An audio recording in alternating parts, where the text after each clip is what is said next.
سلامونه.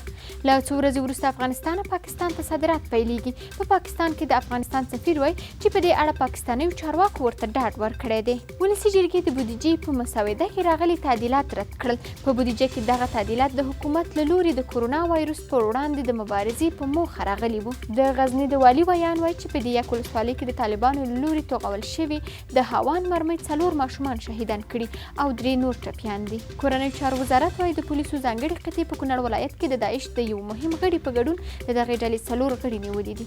امنیتي سرچینې وایي د جوزجان په اقچې او د کندهار په خورابک ولسوالیو کې 19 تنه افغان ځواکونه شهیدان شوي او 10 تنه نور ټپیان دي. او په تېرو 40 ساعتونو کې د هېواد په کچه د کورونا وایرس 1540 تازه مثبتې پیښې ثبت شوي، 14 تنه د دغې ناروغۍ له امله مړه شوي او 650 تنه بیرته رغېدلي دي. د مجموعي مثبتو پیښو شمېر 28,804 ته ورسېده.